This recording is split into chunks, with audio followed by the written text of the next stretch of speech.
What's going on, you guys? Welcome back to the channel. My name's Mace, coming to you from Canada, Western Canada, to be specific. I'm on Vancouver Island. This clip, the title is hilarious. Danish official explains why he told Trump to, quote unquote, F off. Let's hop into it. I want to see what's going on here. We need more officials like this dude. Let's check it out, man. How old is this clip? Let's just double check. This is from CNN, so always take all media with a grain of salt, but it's 3 months ago.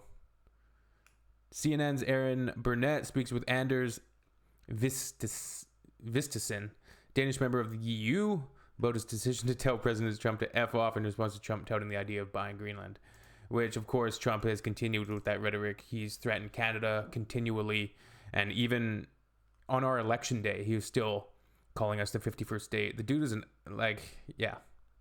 I agree with the Danish official. Let's just say that. Let's go. Lawmaker did not mince words when it comes to the president and Greenland. Dear President Trump, listen very carefully. Greenland have been part of the Danish kingdom for 800 years. It's an integrated part of our country. It is not for sale. Let me put it in words you might understand. Mr. Trump, off. And out front now, that Danish member of European Parliament who told President Trump to F off, you heard him, Anders Vistisen. And Mr. Vistisen, I really appreciate your time, and thank you so much. I know it's late where you are. Look, you made a choice to use that word, right? You didn't just do it in a moment, Big deal. moment, right? You chose to do it, very blunt language, to address the sitting president of the United States. Why were you so blunt? For two reasons. First of all, it is completely unacceptable attack on Danish sovereignty to want to claim territory that have been Danish since the 10th century, 3 times as long as the United States have existed. But also because we in my party are unhappy with the Danish government not taking a more clear stand towards these signals from the US president. We think the Canadian and Panama governments have been more standing more firmly and rebutted this claim to gain territory from sovereign and allied nations. It's interesting how you... Yeah, it's ridiculous. Like, he just said it totally perfect. Like, it's totally unacceptable for the U.S. to be thinking it can go around and just claim and or threaten annexation or just have this imperial mindset. Like, yeah, screw the states, and all the countries around the world should show them exactly what happens when you treat other countries like that. And the States used to be such a big ally of Canada, and he mentioned Canada earlier, how he thinks the Canadian government has been doing a fairly decent job, at least standing up to Trump's threats. But the fact is, it's actually kind of sad. Like, as bad as, or as whatever you want to say about Biden, at least he wasn't going around threatening countries. And if you think Biden's corrupt, whatever. He wasn't Trump. And hey, I'm no fan of most politicians, but Trump is the worst of the worst. You lay it out. Since the 10th century, 3 times as long as the United States has existed. These are serious things, and if there's anyone who says borders need to be respected and mattered, it is, of course, Donald Trump. But obviously, you chose to use that language, and that's why we're talking. So in a sense, but Trump is a selfish narcissist. The reason you did it, right? Because the world is hearing it. But the vice president of your parliament was not so pleased with your choice of words. Here's how they put it. Sure, but it is not okay in this house of democracy. Thank you. Regardless of what we think of Mr. Trump, it is not possible to use such language. Do you have any regrets or no? I don't really. The European Parliament has quite biased way of interpreting these rules. It's okay to call people fascist, racist, communist, but apparently you cannot use the same language as Mr. Trump has used regarding his own top generals in the Pentagon. Okay, if they have a problem, they can take it up with me. I have not heard from the President of Parliament since my speech, so I'm waiting for her to contact me, but I don't assume it will be a big deal.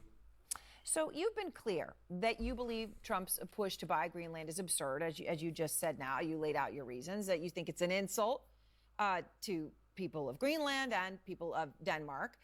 But you know what the president has said, and you know this, Anders. He has continued to come out and say Denmark's going to want to do a deal and Greenland's going to want to do a deal. Yeah, they're going to that's have a his change of tactic, heart. his strategy. And here is what he says. Greenland is a wonderful place. We need it for international security. And I'm sure that Denmark will come along. I think it's costing them a lot of money to maintain it, to keep it. That's the sore point. I mean, obviously, Denmark does send money to Greenland, a lot of it, right? That is true. Is it possible he ends up being right? No, for two reasons. You have two arguments there. One is what is best for American security. We take those concerns very seriously. We are a NATO ally. But America have had a military presence in Greenland since 1941, and we have accommodated all security concerns. So if America want to have more bases, a different kind of equipment in Greenland, there is actually no one contesting that, neither in Greenland nor in Denmark. So that concern can be taken aside quite rapidly. And for the other argument that America can make a great deal, we actually have some historical precedents for this.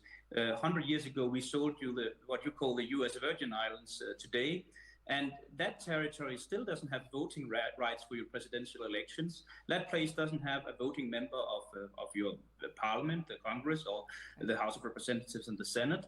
And when I visited, when we had the 100 years commemoration, there was not a great lot of enthusiasm about the way the U.S. is handling that.